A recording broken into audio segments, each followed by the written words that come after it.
Yo, what is going on, Jets Nation? Welcome back to another episode of Monday Night Sports Talk.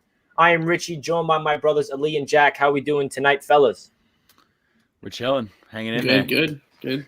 We're doing well on this fine Monday. We try to go live every single week here on Jets Media to give you guys all the latest offseason buzz, all the latest news about the New York Jets. It's been a very slow little period for the New York Jets in terms of news because we're still waiting for free agency to kick off, which is what, March 17th. So in this episode, we're going to break down all the latest buzz, all the rumors. Are the Jets going to cut some players to free up some cap space? Are we still in the hunt for Deshaun Watson? Who the hell is going to be our quarterback? Is it Zach Wilson? Is it Justin Fields? Is it Sam Darnold? Is it somebody else that we can't even imagine for Joe Douglas to go pull out to be our new quarterback in 2021? We have no idea what to expect in this Jets offseason. So in this episode, again, we want to give you guys our overall thoughts, our speculation, what could we expect, and go over last year, give you guys some of our most underrated players from last year, because I feel like there are a lot of young, talented players that we don't really give the credit they deserve. So before we hop into this episode, I'm just going to go around the table and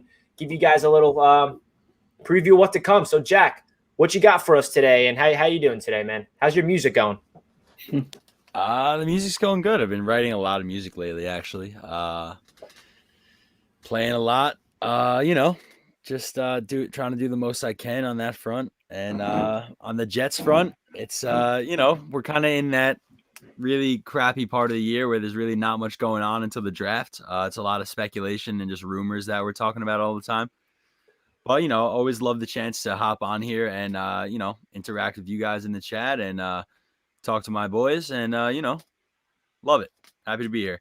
Facts. Shout out to everybody in the chat. How's it going, everybody? I see the Jets report by KP. What's going on, brother? This is a brand new Jets YouTuber. He sent me his content, and he's pumping out some content. So everybody go give my guy, the Jets report by CP, some love. Check out his YouTube channel. Welcome to the stream, brother. And shout out to everybody in the chat. What's going on? So, Ali, what do you got cooking today, and what are your overall thoughts about this whole Jets offseason so far? I mean, it hasn't started yet, and I still have absolutely no motivation to do any work. I mean, I'm trying to find motivation to do something, but I just figure out, like, when I'm writing an article, I'm just like, I don't want to do this anymore because I have absolutely no motivation to put content out. I mean, I haven't posted in like 4 days on my Instagram page, and I'm just putting stories up. That's about it. And I just need motivation back, and hopefully I get it soon when content starts coming out, but hopefully it gets better, and hopefully we have a good offseason. Facts, man. I feel you, man. It's hard to pump out some content when it's really dry. It's really dry. But as you guys know, I have another YouTube channel that Jack and I put a lot of work into, and it's called Touchdown Kingdom. And if you guys want to check out, we did a full mock draft, not just the Jets. It was every single team for the first round.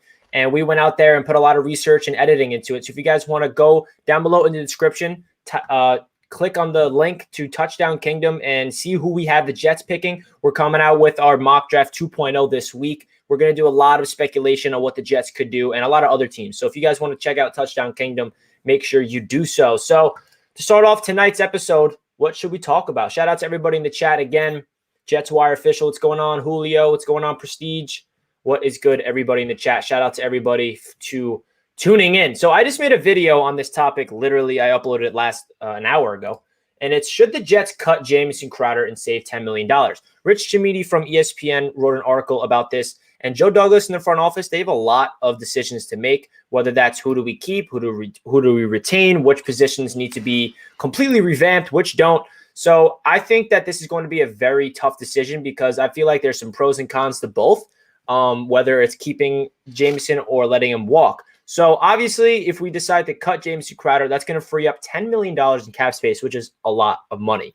And the problem with cutting Jamison Crowder, though, is we're getting rid of somebody that's been our best player at that position for the past 2 years, and we already have a very depleted wide receiving group in the for the Jets. So if we move on from Jamison, who the hell is going to be our slot receiver? Is it going to be a rookie, or are we going to go out there in free agency and grab one? I know that this draft class is very rich in slot receivers, so maybe they want to trade down, acquire another extra pick, and replace Jamison if they do move on from him.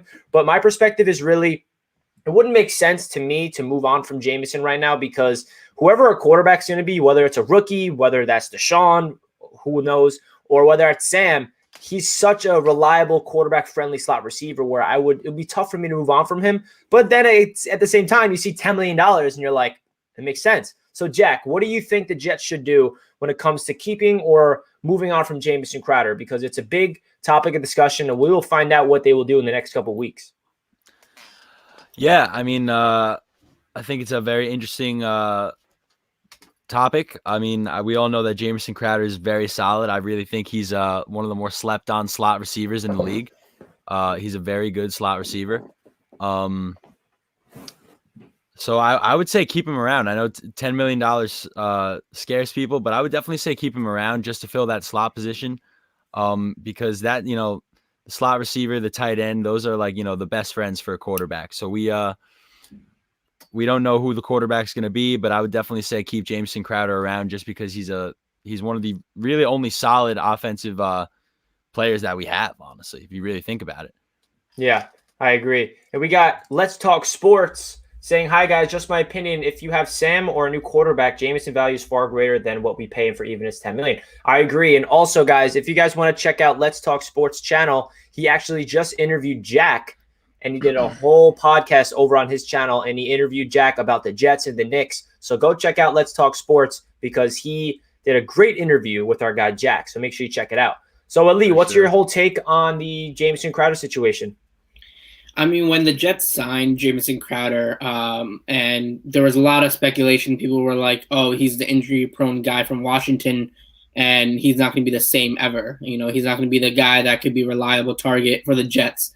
And he proved everyone pretty much wrong. He was our best weapon, Sam Darnold's best weapon, and, he's the one who energized that offense when it needed it the most. He was probably one of the best positives for the Jets offense this past season, and there was not many positives. So, I mean, in just like 12 games, I think he only played 12 games this year. I think he had like 6 touchdowns and like 700 yards or something like that. And, he's a reliable target. He's not the most explosive, slot receiver, and you can probably improve on that. But he's also only like 28, I believe. So, he's still pretty young. He can still develop really well, and I think he should keep around. I mean, Joe Douglas should maybe try restructuring his contract, maybe see if he can restructure it and get a better deal and get some money so he can have some more cap space. But it's not a terrible idea to keep him around. But it's also, I would get it if they were released because it's cheaper in the way where it's cheaper. And, I think with this Shanahan offense, they don't have those top guys ever that make big time plays. They don't never have that one wide receiver. They have many wide receivers that are decent and they're explosive. So I think they should keep Jamison Crowder. They could get a lot, like $10 million, like you said. But I think he's a guy that's very, very important for the team. Yeah, it's going to be a really interesting decision for Joe Douglas, whether they move on from Jamison or not. But the thing is that we also have to realize is $10 million is a lot of money, but at the same time, the Jets are not in cap hell. It's not like we're trying to dig ourselves out and free up as much money as possible so we can have a successful free agency. If we decide to keep Jamison Crowder and we don't cut him, we still have a lot of cap space to be really aggressive in free agency. So that's the luxury that we have as Jets fans, and especially the Jets front office, where it's not like, oh my gosh, we need to cut Jamison because if we don't cut him, we're not going to be able to be flexible in free agency. But The other decision is maybe we restructure his contract. We want to keep Jamison here. Maybe Jamison agrees, like, yeah, I want to help out the team. I'll take a little less money, but I definitely want to be part of this organization. Thinking of it in my perspective, my honest prediction, I think that the Jets will probably cut Jamison just because he's a guy that Joe Douglas has not signed himself. He wants to have really his blueprints, his fingerprints on this team.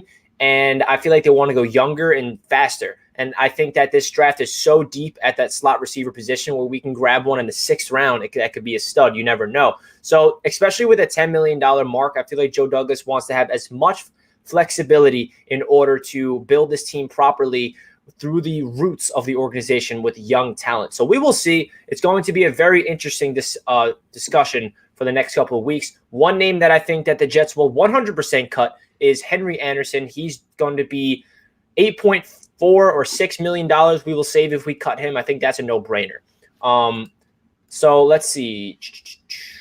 I want to move on to another topic. Well, actually, this is pretty similar. So there's rumors, I made a video on it, that the Jets are interested in Juju and Will Fuller. So say the Jets don't sign, say they don't cut, say they do cut Jamison Crowder. We save up $10 million.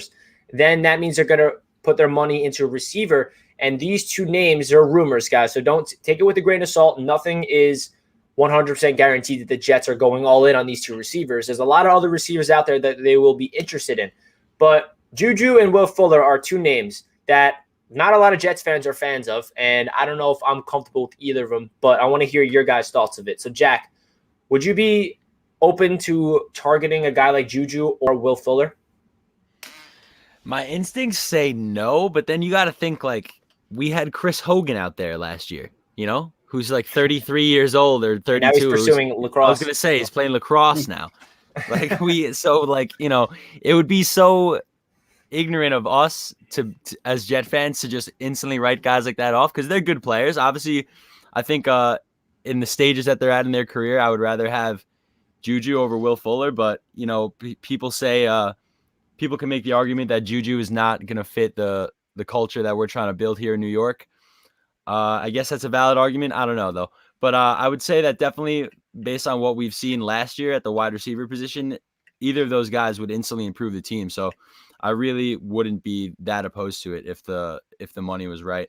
If we didn't have to sign Juju for like a massive contract, I really wouldn't be opposed to it. Yeah, I think we're going to be in the wide receiver market heavy. And the only flag around both of these players, like for Juju, there's character issues off the field, TikTok dances, whatever you want to say about Juju. And then Will Fuller, he's very productive, but his problem is availability. He has a lot of injury concerns. So, Ali, what's your take? And do you think that it would be smart to bring in either of these guys? No. It's simple no. I mean, it's Juju. I feel like both these guys are relevant in the rumors. Because first of all, Juju played with Sam Darnold in USC. I think that's where people are connecting the dots there, and they're like, "Oh, maybe that's a perfect fit for the Jets because they'll be interested because they want to pair Juju and Sam Darnold." And then Will Fuller, we've been in the rumors for Deshaun Watson. I feel like wherever Deshaun Watson goes, Will Fuller will try to go wherever he goes. So those two guys, I think, are just connected to the Jets because the Jets are also connected with other rumors, such as the Sam Darnold stuff and then the Deshaun Watson stuff. Those guys I do not like. And, I just don't want them on my team. I think they're going to be a hefty price for no reason. Obviously, it's a big upgrade from what we had last year, like Jack said, but I'd rather go like Curtis Samuel route. I'd rather get him as a wideout. I do think Allen Robinson's not going to be an option for us. I tweeted that out. I don't think so. I think he'll just stay wherever he wants to go. I don't think he's going to go to Jacksonville or somewhere else like that. I do not think he's going to come for the Jets. So I think the Jets are going to be in the market. They're going to check every single wideout and see what their asking price is. And a lot of these guys are going to be going for top money, especially Juju, because of the name he has. And I just don't see the Jets going all out for Juju. And Fuller, I just never really liked him as a wideout, especially for us right now. The Jets need young guys, and I think you can get cheaper deals in the draft and in free agency, like Curtis Samuel. You can get a more productive wide receiver, a more young wide receiver that can actually develop with your quarterback. So it's a big no for Juju for me. And Will Fuller, I'll be fine with we end up miraculously getting Deshaun Watson, I'll be fine with that duo because of the connection they have. But a huge no to Juju and Will Fuller. We'll see. Yeah, I think it's going to be really interesting. Obviously, there's a lot of other receivers in the market other than Juju and Fuller, but these are the two guys that reportedly linked to the Jets. We don't know if it's true or not. I noticed that we got 53 people watching right now. Thank you guys so much for joining in. If you guys did not smash that thumbs up button, please make sure you do so. Let's get up to 50 likes. Shout out to everybody in the chat. Joe, Juju, we got Juju in the chat saying Samuel's a beast. I'm down for Curtis Samuel. But again, thank you everybody for tuning in, and we're just getting things started.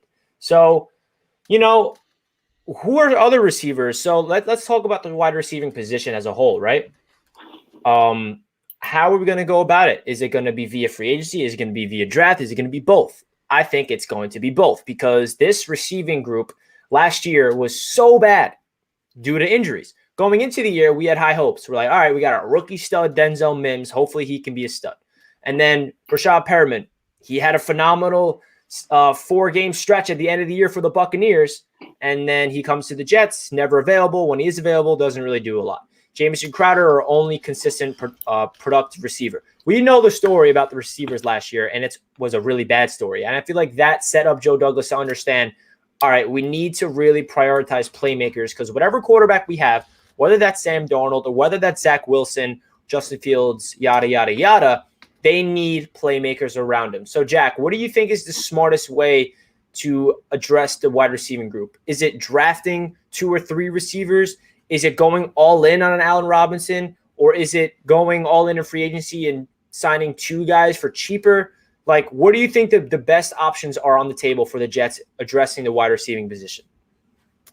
I would say definitely similar to what you said. I would say they're definitely going to get somebody in free agency, and I would be very surprised if we don't draft a receiver as well this year.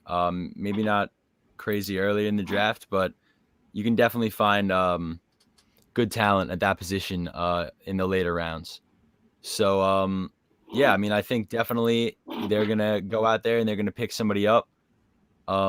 Maybe like a Curtis Samuel. I know a lot of people are high on him.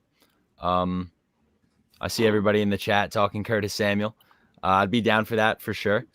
And then, you draft somebody that you like because it was so abysmal last year at that position that it was just scary. Bring in anybody so at this point to watch. So yeah, I completely agree with you. Just bring in anybody who you think is just going to help this team win games. And I think, going back to Crowder, I think Crowder is the type of player that would help the Jets win a game.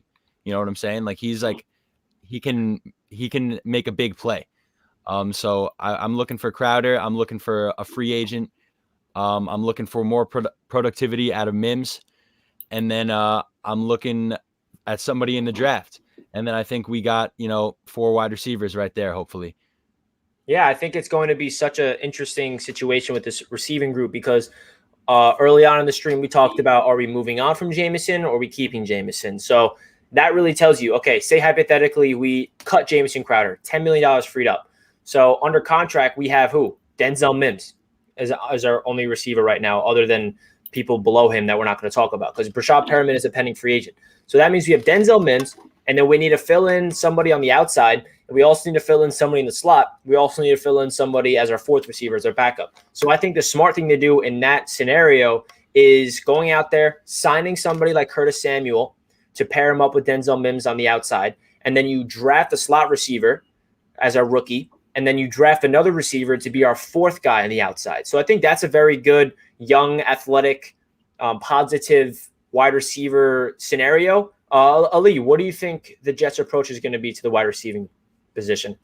Yeah, I agree with exactly what you guys said, man. I think they're going to be heavy but they got to figure out who their quarterback is first to figure out which one fits the best. And they're going to try to do whatever they can to do it correctly. I mean, I think Joe Douglas made a mistake not drafting 2 wide receivers in last year's draft. I think that was a huge mistake. Instead of the James Morgan pick, it should have been a wide receiver or something like that.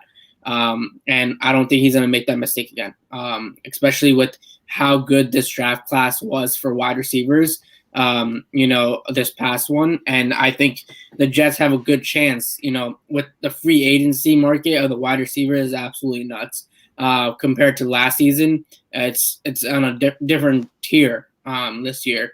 You can grab a really legit wide receiver in any one of these guys and, produce. And no matter who the quarterback is, you need to go out in free agency, grab one or two guys, and then in the draft, you got to grab one either in the second round or the first round with the second pick, or whatever. If they trade Sam Darnold with that pick, get a wide receiver. You got to get an early receiver. You gotta just develop on the offensive side, and that's where the Jets need the most help on. That's where Sam Darnold got crushed in the last 2 years because he doesn't have enough weapons around him, and they cannot do it. Whoever has quarterback this upcoming season, they need the weapons around him no matter what. So that's going to be their approach. I think they're going to be all over it. And, I think they're going to make the right hire. I don't think they're going to go after any big-time wide receivers. I just don't think they're going to pay top dollar for wideouts. So, yeah, I agree, man. I totally agree. Staying on the same topic of playmakers and what we should do with this position, I want to talk about the running back position because that's a very intriguing position for the New York Jets. Before I do that, I just want to say thank you guys for tuning in to today's episode of Monday Night Sports Talk. We're going a little earlier today. I know it's 4 o'clock. It says Monday Night Sports Talk. It's not the nighttime just yet. The reason for that is because there is a New York Knicks game on tonight that I will be live streaming my play-by-play reaction. So any Knicks fans in here, stay tuned for that on Knicks Media. But going into the Jets' approach to the running back position, as of right now, we got LaMichael Pirine entering his sophomore year. We got Ty Johnson, who showed a lot of potential, and he was a waiver wire pickup for the New York Jets. And I think Josh Adams is going to be gone. I don't know if he's under contract here or not. But, Jack, what do you think the Jets should do with the running back position? Is it going to be drafting somebody earlier in the draft? Is it drafting somebody later in the draft? Or is it going out there and signing a veteran like Jamal Williams or somebody that's familiar with the system like Tevin Coleman?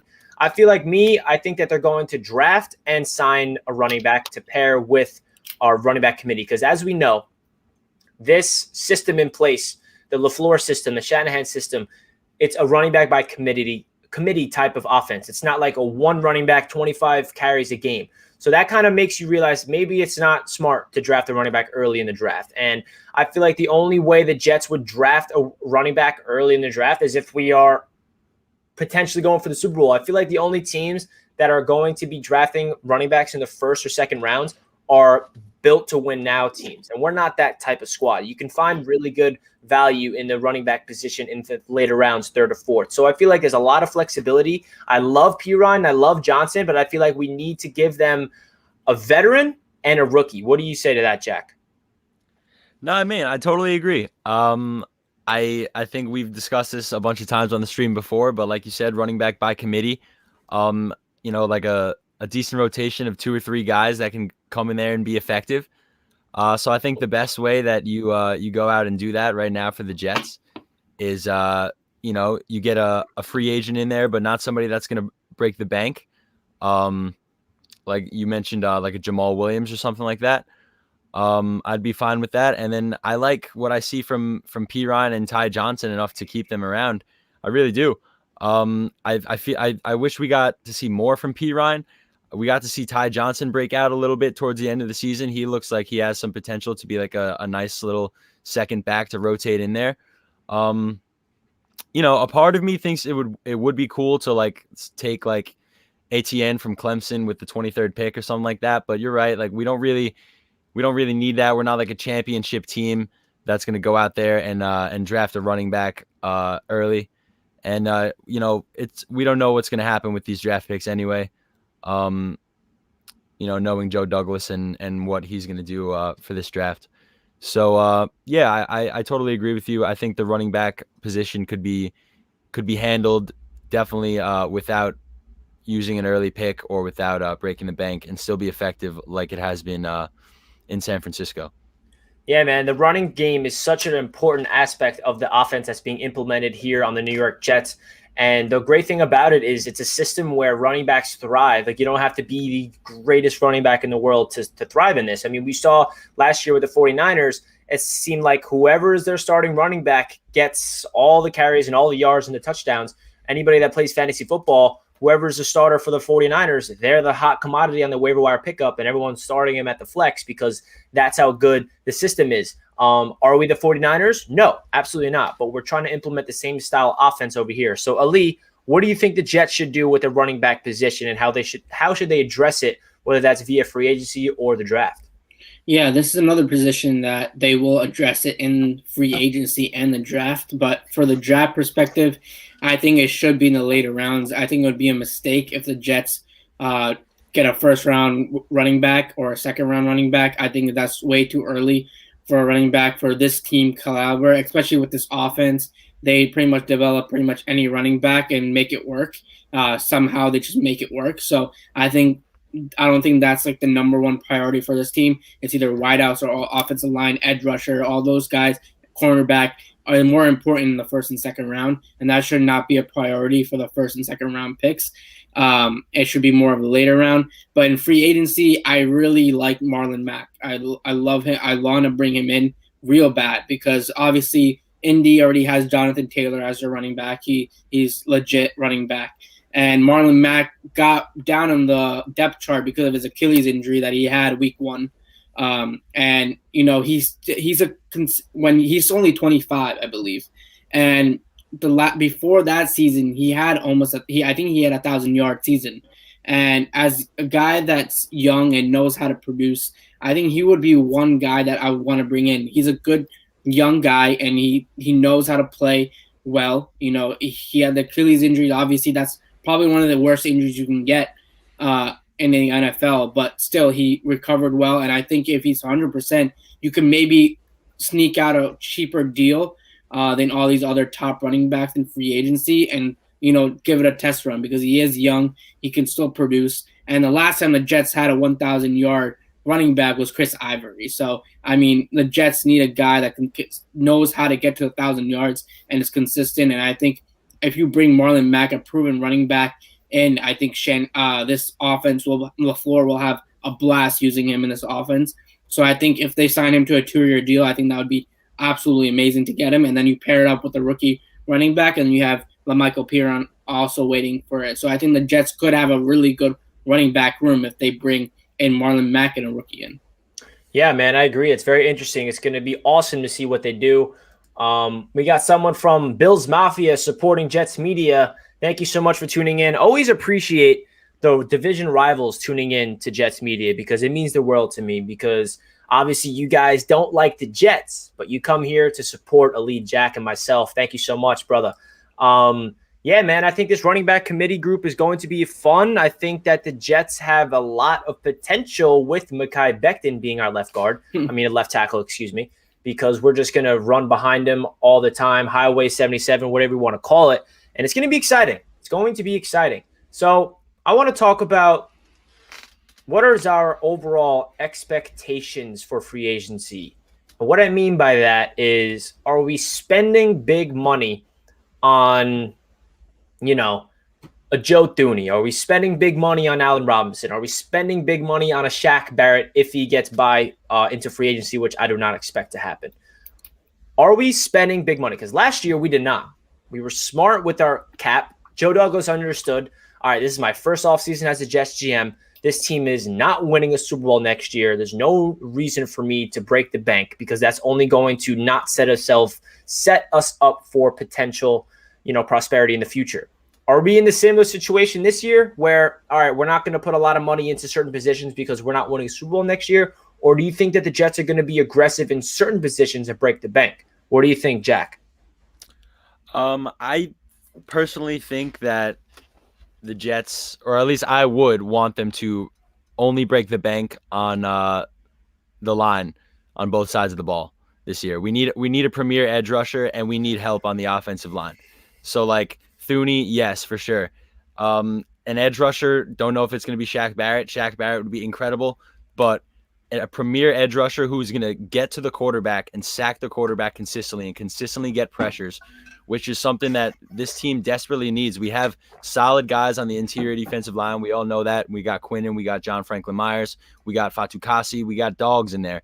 But we need somebody on the edge who's going to get to the quarterback. So I would rather personally spend big money on interior offensive line. and the edge in free agency, rather than because we just discussed what we could do with running back and what we could do with receivers, and I feel comfortable with those scenarios, and I would rather save the money and use it to what I just said, and use it to beef up the line on both sides of the ball, because that's where you win games. Yeah, man, that is where you win games. And luckily, we have people in place such as Joe Douglas and Robert Saleh who understand that it all starts at the line of scrimmage. We've never had anybody making decisions for the Jets that prioritizes that. So it's going to be exciting to see what they build.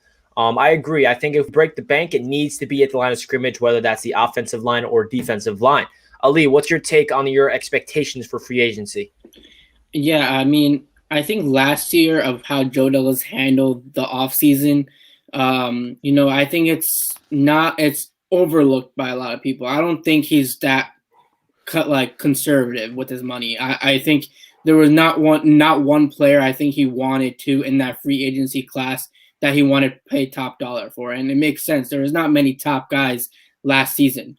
And this year is different. I mean, this year the Jets have their own coach, the new coach, and they're going to bring guys in that they want. And I think Joe Douglas was already in rebuilding mode just for this offseason because there is top money guys available. And I only believe that they will go after offensive line. I think Joe Thuney, if he's available, he will go full court press for him. I mean, that's a guy he wanted last year, but the Patriots franchise tagged.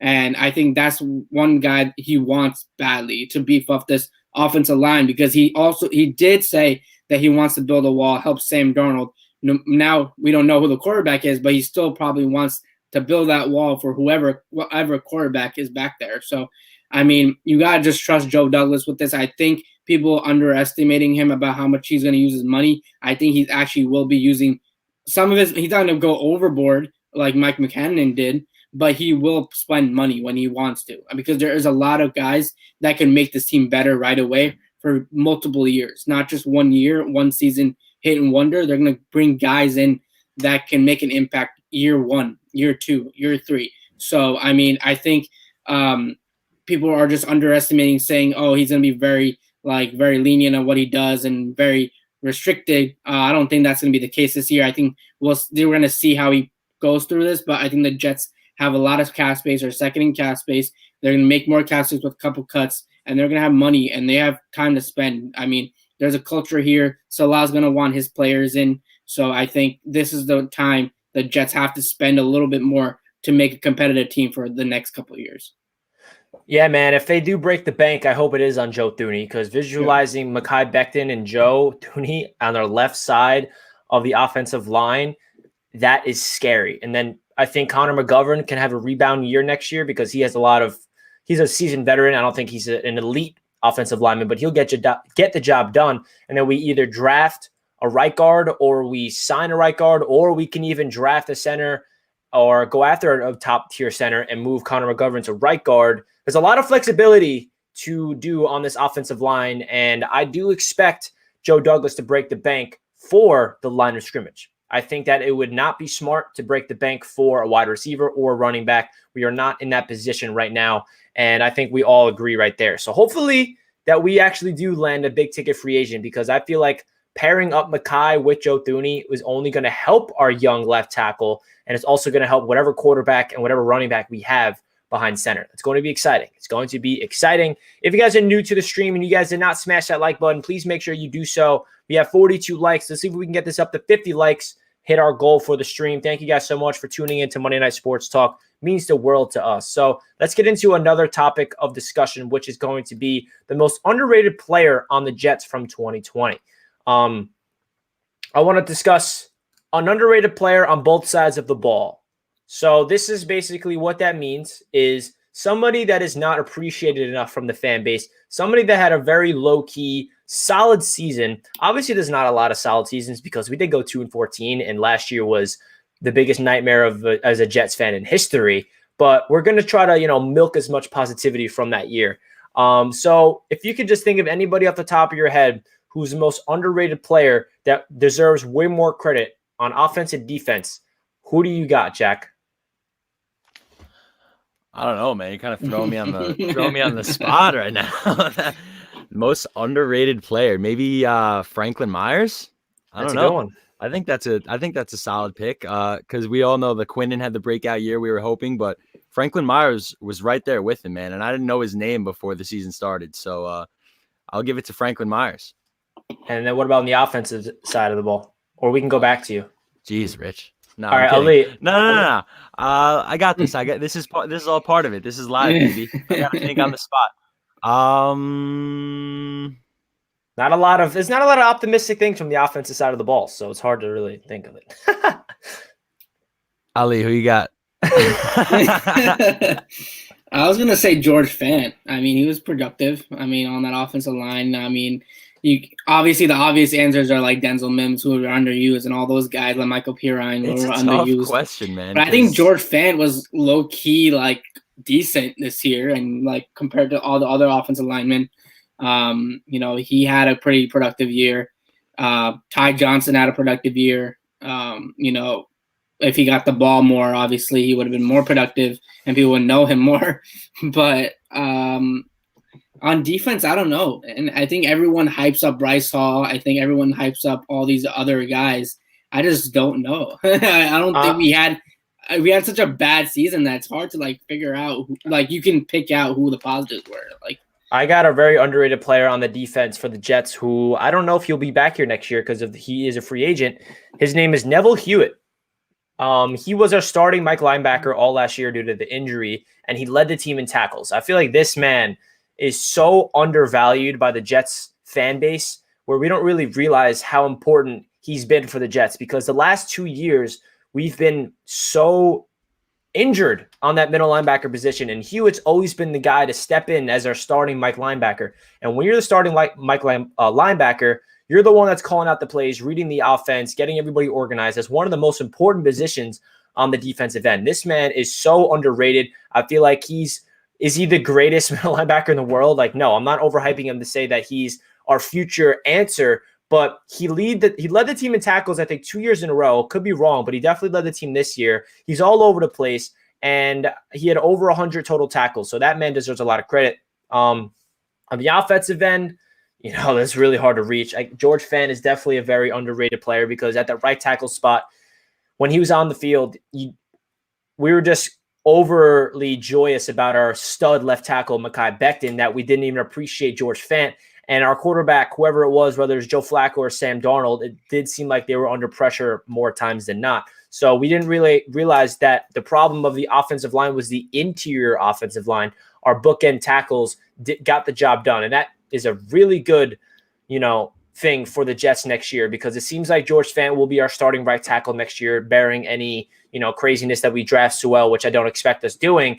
I think Fant is a very good answer for this underrated player on the Jets on the offensive end. We can't really think of anybody else. Ty Johnson, we understand that he's great. It's so hard, man. Yeah, because all the players that are underrated this year. Yeah. Special teams, Braden Mann is the man, baby. Braden Mann, baby. This is a good one. Hewitt is another Demario Davis. If we let him go, he'll become an all-pro. I agree with this because Demario Davis was an absolute stud. I always loved everything he did on the Jets, and then we let him go to the Saints, and he became a dog. Do I think he's going to become Demario Davis that good? I don't think so, but there's a chance. I see where you're coming from because I see a lot in Neville Hewitt, and it'll be smart to re-sign Hewitt because we have an injury problem at that linebacker spot for whatever reason. So we need to have the luxury of having a backup Mike linebacker, and he does just that. So this is probably the most important position in the entire NFL, which is the quarterback position. So who the hell will be our quarterback? Who is it going to be? First of all, I hope that a year from now, we are not having this conversation. I hope that a year from now, we are talking about how great our quarterback was last year, I don't know who it is, but what does your gut tell you? Is it going to be Sam Darnold? Is it going to be Zach Wilson, Justin Fields, Deshaun Watson, or is it a wild card like Carson Wentz or another free agent quarterback like, I don't know, Teddy Bridgewater? I have no idea. I'm just trying to think of anybody that we cannot expect. So obviously there's so many Jets fans that want Zach Wilson. There's so many Jets fans that want Justin Fields. There's some Jets fans that want to keep Sam Darnold. there's some Jets fans that want to go all in on Deshaun Watson. Everybody has their own opinions. So I don't know if the question should be what's your opinion on what we should do, or what does your gut tell you? I guess it'll be a two-part question. So I'll start with Ali. What's your gut tell you of who our Jet quarterback will be in 2021? And then who do you predict it to be if you had to put money on it? This topic gives me a headache, man. Like now I'm at the stage where I'm just like, I just hate this topic now because I just want to know who our quarterback is for next season, so I can build around what our free agency and draft is going to be around. But I do think the Jets are going to draft a quarterback. I don't know what's going to go on with Watson or whatever situation is, but I think as an organization, the Jets have to move on and not wait for one guy to make a decision and then one organization. So I think the Jets are in the driver's seat for number 2 pick, and they can choose their quarterback, Zach Wilson or Justin Fields. I think we're going to end up with a draft pick, and I think they're going to develop that player, whoever it's either Fields or Wilson. I don't know, whichever one they like. But, I feel my gut feeling is that's going to happen. I think it's going to be a draft prospect, and I just feel like when there's a new head coach that comes in, they want their new quarterback. That's how it is, and I feel like that's mostly what happens with every single team. So unless you're Tom Brady or Drew Brees or like a top 10, top 5 quarterback, and even Houston is struggling with that too. So like they can't even keep their top 5 quarterback happy. So, I don't think it's Sam Darnold. I really don't. I think we're going to trade him out. But if the Jets they truly believe that they can build around Sam Darnold, and they truly believe, because it is a big risk. It is really a big risk, because if they go with Sam Darnold this offseason, and this is his last year on his rookie year, his rookie contract, you're taking a risk. If he does bad, you possibly missed on Deshaun Watson, you probably missed on, and you could probably miss on a top quarterback that you thought was good in Wilson Fields or Trey Lance or whatever, whoever you want. So in that perspective, I think, it's going to be risky to stick with Sam Darnold. So I think they're going to try to go the rookie way and just start off fresh with the rookie contract with the quarterback. So I think that's what they're going to try to do. Yeah, man, it's such a terrible decision not a terrible decision, a terrible topic to discuss, because we just don't know. What we do know is that a lot of teams are interested in Sam Darnold, and he's a hot commodity, the trade market right now. There's teams such as the Colts, the Washington football team, and I forgot the third, that are calling the Jets to see if Sam Darnold's available. And Joe Douglas, we know that he picks up the phone no matter who it is, and we know that Sam Darnold is being discussed. And I kind of really feel bad for Sam as just a person, because I'm a big fan of his as a human. And the New York Jets posted a mock draft on their Instagram today, and their mock draft had the Jets drafting Zach Wilson. Like, just picture Sam Darnold, like, whether you want to move on from Sam or not. This is not saying anything like that. Just picture Sam just scrolling on his Instagram, and he sees the Jets mock draft of them drafting another quarterback. Like, I just feel bad for the poor kid.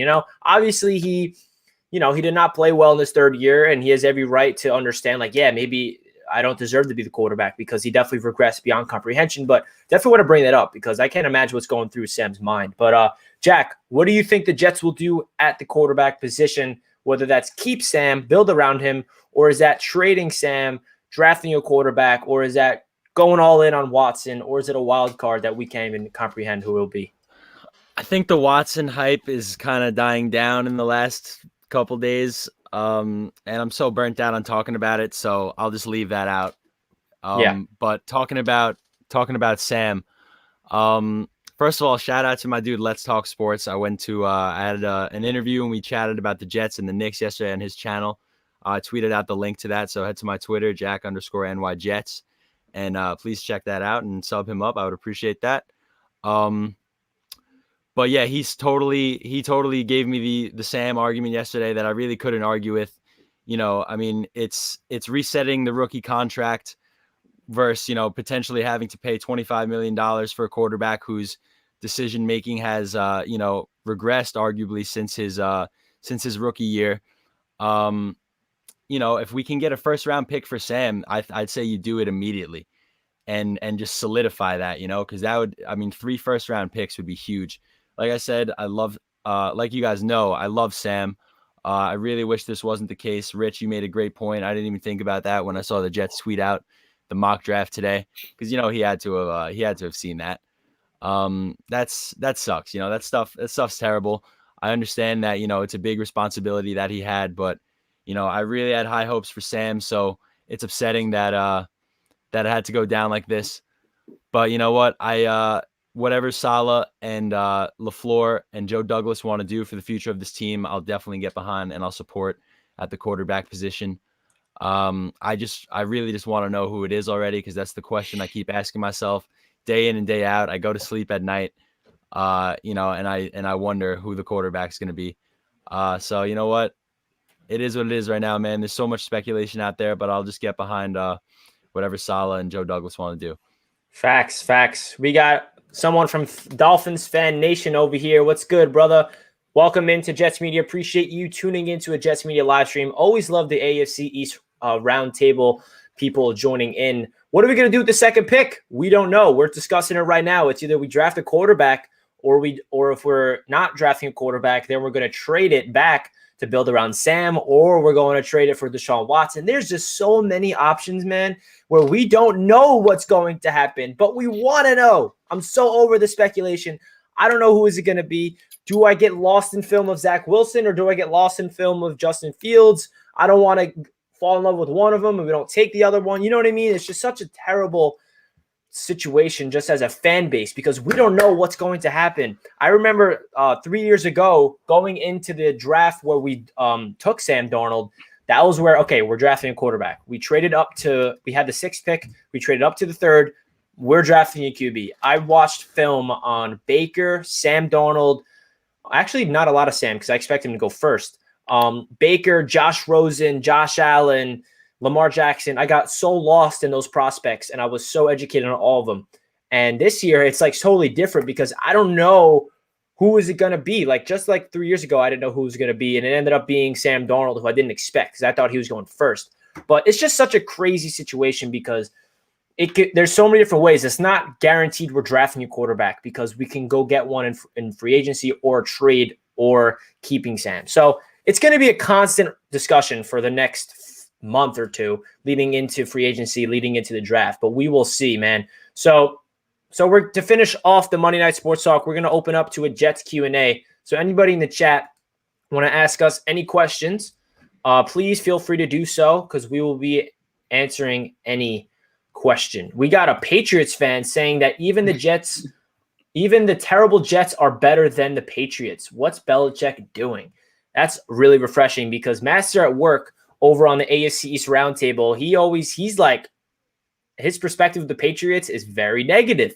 And it's really refreshing to hear that from Patriots fans, because they're not setting themselves up for the future. We better be better than them next year. We will see. We got Eddie saying, spoiler alert, Sam Darnold will be the Jets starting QB next season. Eddie, this is a very bold take. I know that you are a Sam Darnold guy. And listen, if Sam Darnold is the quarterback next year, I know that a lot of Jets fans will be upset. Me personally, I'm behind it. I think that, but that does not mean if we draft the quarterback, I'm not behind it. I'm very open to a lot of things. What I'm trying to say is I will not be upset if we keep Sam. I feel like I trust the judgment of the coaching staff to see enough talent within Sam Darnold to build around him and get the best out of him. I still genuinely think that Sam is a product of one of the worst coaches I've ever seen in my life in Adam Gase, and I think he will be successful whether that's on the Jets or somebody else. Let me add to that. Yeah, go for it. The one thing I'm like not stressed out about the quarterback position is because I trust the coaching staff. I haven't trusted the coaching staff like this in a long, long time, and I think they're gonna make the right decision. I think there's options on the table. They're gonna thoroughly look at what there is, and I trust whatever. If they go to Deshaun Watson route, they stick with Sam Darnold, they go to rookie. I'm confident that they will know how to work with that. They have a plan. That's what Salah said in a couple of interviews, that he talked to Joe Douglas during his interview process, and they talked about what their plan is going to be. What their plan is going to be if they stick with Sam Darnold or they go with the draft. They're trying to figure out what's the best option, and that's that's really relieving. I feel like I trust this staff so much that I don't care. Like I'm at the point where I'm not stressing out who the quarterback is next year, because I think this coaching staff is probably our best staff we've had in years, from front to down to assistant. So I think it's just, it's awesome. It's awesome to see it go down like this, and Salah make the right move. Yeah, man, that's exactly why I'm okay with Sam being our quarterback if that's a decision being made, because that means Coach Saleh and all the brand new coaching staff believes that Sam has a lot of potential within him. So I don't know, man. Jack, what do you think about this whole conversation? Like I said it before, and I totally think that there's still potential in Sam. I know he had one awful season, but it was with Adam Gase at the helm, and I know everybody roasted me in the chat, and it's fine. Like, you guys can think what you want. There's obviously a flock of teams that are already interested in Sam, so that goes to show that he clearly has some value by other teams that historically are better and more competitive year in and year out than we are. So you know what, that goes to show a lot about what other people around the league still see in Sam Darnold. So you know what, if Robert Saleh and Joe Douglas think that Sam Darnold is the guy next year and they roll with Sam Darnold, I will be thrilled, because to write off a 23-year-old kid after one bad season, it's tough to do, man. I mean, back when we thought we had the number 1 pick in Trevor Lawrence, I was all for it. I was like, you know what, let's do it.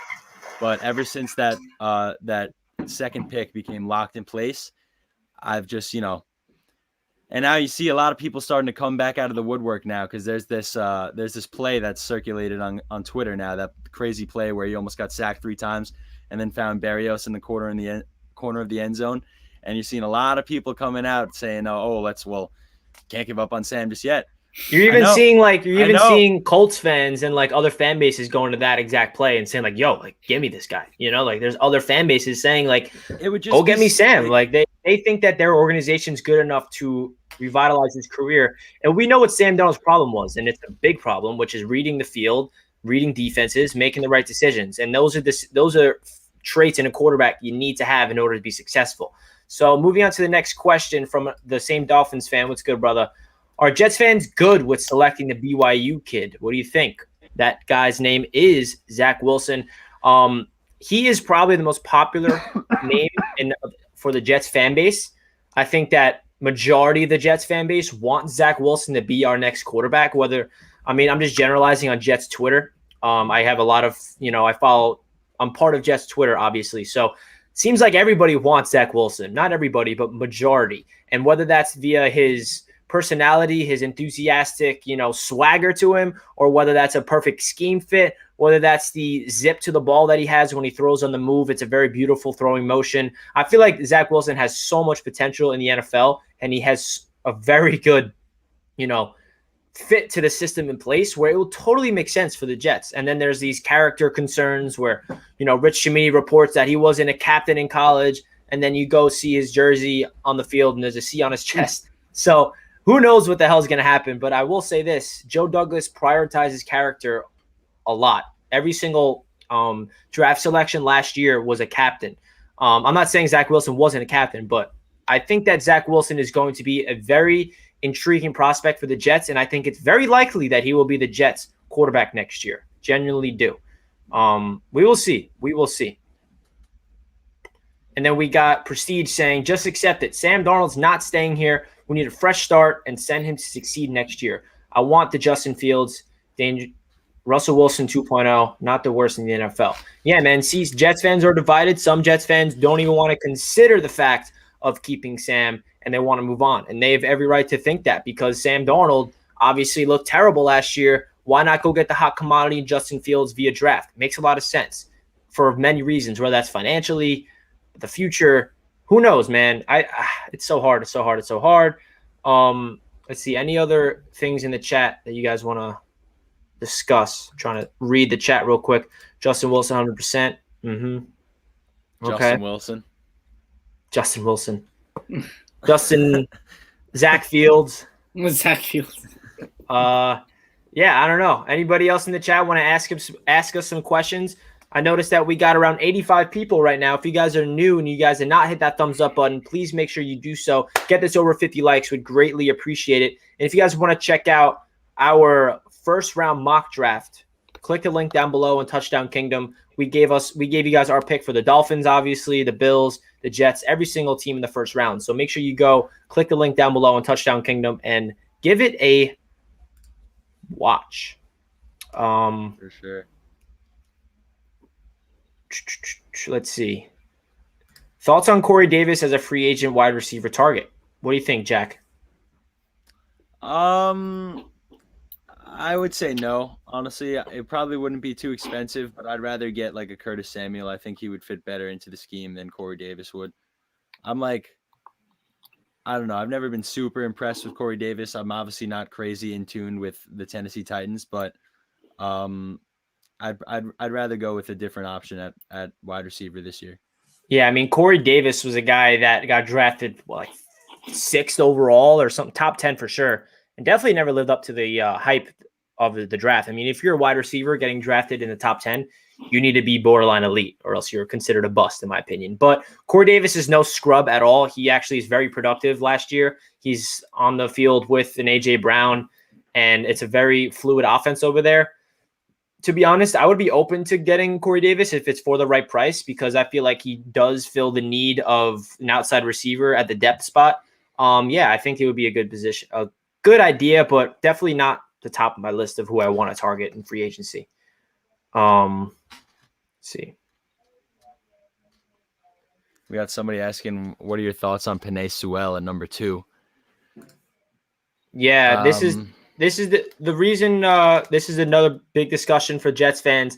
I don't think this is going to work because you see what's going on with Orlando Brown right now over in Baltimore.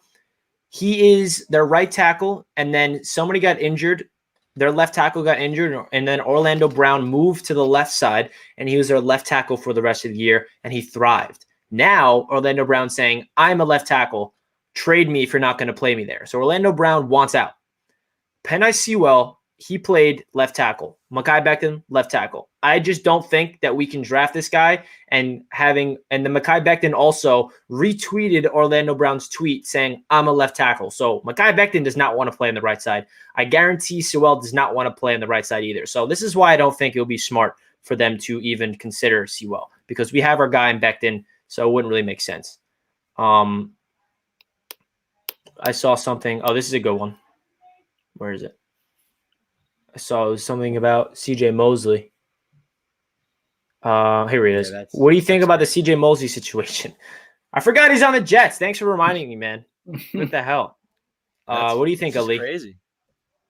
I think hopefully he can revive his career again. I mean, we haven't seen him play football in 2 years, so we have absolutely no idea what shape he's in. But I think there was like rumors of him like training with a couple of Jets players and stuff like that. So I guess that's a good sign to see him doing that. And hopefully he's fully recovered. I think the Jets also mishandled his situation as well, putting him out there when he was not 100% and he got hurt even more. But I think he'll be back. I think he'll be playing football for the Jets. I think Salah's going to get into his head and be like, bro, you got to come in, because I think Salah could utilize him in a great way. And I think he's still a leader of this team. Obviously, he wasn't the leader for the team for 2 years, the last 2 years. But, I think the Jets are just so, like, they don't have much depth at that position that they need a guy like CJ Mosley back out there and a leader out there who knows how to, ins and outs, and he has played at a high level before. So I think he's a guy that you got to bring in. He obviously is still on contract, and I think he still is ready. I think he'll be ready to play this year. Hopefully we can see him not regress as much as we saw when we picked him up. But obviously right now it looks like a bad contract by Mike McKinnon once again. But, we'll see how it plays out, and hopefully he can make up for the time he's lost. Let's just think about Mike McCagnon's resume real quick. Tremaine Johnson, Le'Veon Bell, CJ Mosley. Absolutely terrible. Thank you so much for wasting our money, Mike McCagnon. Didn't he take 2 receivers in the 3rd round, or like 1 in the 3rd, 1 in the 4th? Yeah, it was Chad Hansen and Ardarius Stewart. Yeah, Hey, Chad Hansen. I like Chad Hansen. Over Chris Godwin, by the way. He drafted Ardarius Stewart over Chris Godwin. Should I say that again? Hansen is in Houston right now. Yeah, Hansen's actually doing something. Jets. Like, he didn't even make the team. It's just abysmal. Luckily, we don't have to worry about that anymore. Let's see. So crazy, man. I remember when people like nicknamed Mike McCann like Mike Magic and like stuff like that when he got like Darrelle Revis and Cromartie that one year. And people were like, "Oh, this guy is Mike Magic, Mike." Yeah, it was like our first year with him. We're like, yeah, and it turned out to be the worst. Which one of the Johnson brothers in charge? So now it's officially Woody Johnson is the active chairman, as Christopher Johnson is now the vice chairman. Not really too much is going to change, really, but it's good to see Woody back because that's just another voice of reason. I don't know. I don't really think it's going to be that much of a change, but it's definitely something to talk about. Let's see. Again, someone calling me. Sorry, bro. Mosley is on the verge of being the worst signing in our history. Facts. Tremaine Johnson. Yeah, Tremaine Johnson is going to be hard. But at the same time, at least Tremaine Johnson played. You know, TJ Mosley got a pick 6, though. And actually, Tremaine Johnson did too. But I think Tremaine had 2 pick 6s, actually. I was actually at the game where at Buffalo, Tremaine Johnson had 2 interceptions, and we won that game. It was the game where Sam Darnold had that phenomenal touchdown his rookie season, that highlight play when he rolled all the way to his right and then went all the way to the left. I was at that game at Buffalo because I went to school up there, and then I dapped up Tremaine Johnson. I was like, yo, that's our stud. I was like, yeah, Tremaine. And he gave me a high five. And then he ended up being an absolute terrible cornerback for us after that. But I guess it was that high five. I guess it was that high five that made him go bad. Yeah. I remember that, Richie. Like, let's go. 2 picks, baby. Let's go. Yeah. You heard me in the video. I was like, let's go, Tremaine. 2 picks. Let's go. I'll never forget. I was front row. Me and my friend from school, we paid like $25 a seat, like front row Buffalo game. And when Sam Darnold had that game-winning touchdown, I remember turning around just like, and all Buffalo fans were throwing stuff at me. I was cursing them out. I was like, yeah. And ever since then, Buffalo Bills just absolutely destroy the Jets. But we're not going to talk about that because the Jets are going to win the division next year, right? I don't know about that. Do you like the idea of Devontae Smith going second? I think that this is the only way this happens if obviously we keep Sam, because we obviously are not going to draft Devontae Smith with the second pick if we get Deshaun Watson, because that will be in the trade package. We're not going to be drafting Devontae Smith if we're drafting a quarterback. I think this is a pipe dream. I think that you can't really get Devontae Smith at 2 because we're not a receiver away. There's a lot of other positions we need to prioritize over him. But we'll see. We'll see. Does Chris Herndon get released this year? And who do we pick up free agency? I don't really think he's going to get released. I think that would, because he's still on his rookie contract. So it's not like if we release him, we're going to free up a ton of money. So I don't really think so, man. I don't think that we're going to move on from him. Jets Wire official. Would you rather draft a running back or sign one? Early on in the stream, we actually went over this and we said both, right, Jack? Would you agree? Yeah. Yeah, I feel like we're just going to do both, to be honest. But at the same time, if we do both, then we're going to have 4 running backs. So I don't know. No, I think that's what we said for the receiver. I think we just said that we would be fine with Pirine and Johnson and maybe like, a Jamal Williams type to have that kind of, running back by committee thing. Facts. Woody is pretty bad, but Chris is just a clown show. Yeah, I mean, Chris Johnson hired Adam Gase, so he can't get that off his resume. Does anybody else feel very uncomfortable listening to Christopher Johnson's voice? He just has such a weird sounding voice. I don't know if I'm the only one that feels that way. Coaching to where football's going. Yeah, he's the Wayne Gretzky. As Wayne Gretzky once said. Right. Yeah. It's crazy. I don't know. I hope I'm not the only one that feels that way because I was totally creeped out listening to him at the Salah press conference. It's like, ooh, just stop. Anybody else talk? I agree. Maybe it's a good thing Woody's back because we need somebody that can actually speak to a camera. because I haven't seen Woody speak to a camera in 5 years, so I don't even remember what he's like. But definitely better than Christopher Johnson because he just sells you false hope. He's a businessman. He's just like, I remember that Adam Gase press conference where everything he said, I'm like, yeah, okay, I guess so, because I have no other choice but to be hopeful, and I was wrong. The absolute nightmare. So how close do we think Gary V is to having NFL team owning money? Oh man, he needs to really. I mean, Step your game up, Gary. He's investing a lot of money into the sports card, so hopefully that will help out because that's a big part of his business. I think the only way Gary V can buy the Jets is if he finds somebody to invest the money part of it, and it's kind of like a co-ownership type of way where he finds somebody that has billions of dollars, and Gary can be like the active guy because if Gary V becomes the owner of the Jets, it's very similar to Steve Cohen becoming the owner for the Mets because Steve Cohen, obviously, not the money's perspective, but Steve Cohen is a multi-billionaire, but he grew up on Long Island, grew up a diehard Mets fan. So he's running the organization as a Mets fan. Gary V will be the same way. He's going to run the Jets organization, and he's very educated in football. Like, if you want to look up Gary V talking about the Jets or football in general, he knows everything there is. I literally aligned perspectives with him about the Jets. Like, he was got interviewed on WFAN, and he got asked about the Jets, Sam Darnold, the draft, Robert Saleh, and I'm like, wow, this man needs to be my owner because I want that guy. But that's not going to happen for another 10 to 15, even 20 years, if it even happens, because one, the Johnsons need to be selling the team, and two, Gary V needs the money, which he does not have. I think his net worth is probably around 100 mil, if that, probably less. So he needs a lot. We just need the Johnsons gone, man. I can't stand them either. Yeah, man, honestly. It all starts with the owners, man. But luckily, the only thing we can ask for the ownership is to put the right people in place to make the right decisions. And I feel like they did that with Joe Douglas and Robert Saleh. So where now it's like the ownership doesn't even matter because we have the right people in the front office to run the show.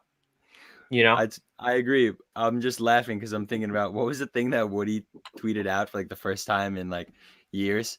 It was like UI4 or something like that. That's just like such a typical Jets thing to occur. Like what the hell is that? There's Woody being proud of Jaime. That's Jaime right there. And that's Jaime. Yeah.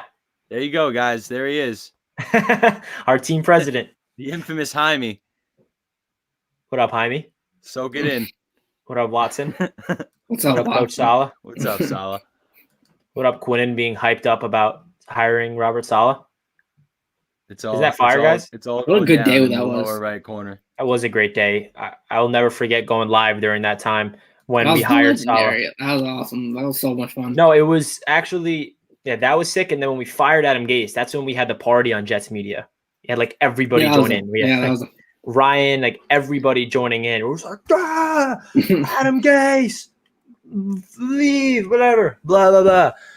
Oh, all right, guys. So I got to get ready for my next live stream on Knicks Media because I'm live during the entire Knicks-Hawks game. So if you guys want to stay tuned for that, go check out Knicks Media. So we're going to wrap up Monday Night Sports Talk here. Thank you guys so much for staying till the end. And if you guys are new, make sure you hit that subscribe button. Always appreciate all the love here on Jets Media. It means the world to us. Sleep on Ryan Sharina giving us his take. Sleep on Robert Saleh on the basketball court. Oh, absolutely. And on the battlefront as any hero on the light or dark side. Thank you guys so much for tuning in. Greatly appreciate it. Stay tuned. Next week, we're going to go live again and give you guys our mock draft and what the Jets should do. A lot of Jets content. I'm trying to bring you guys a lot of Jets content, but I'm very overwhelmed because I have, as you guys know, a lot of YouTube channels, whether that's the Jets, the Knicks, my Mets channel. I'm trying to put a lot of energy in my Mets channel because spring training is on the way. And then I have other channels about the NBA and the NFL. So I'm very overwhelmed. It's a very dry offseason for the Jets right now, but do not worry. I'm going to be posting a lot of content all throughout the offseason. So don't you worry. Thank you guys so much for tuning in, and we'll catch you guys next week on Monday Night Sports Talk. Peace out, everybody. Let's go, Jets. Peace out, guys.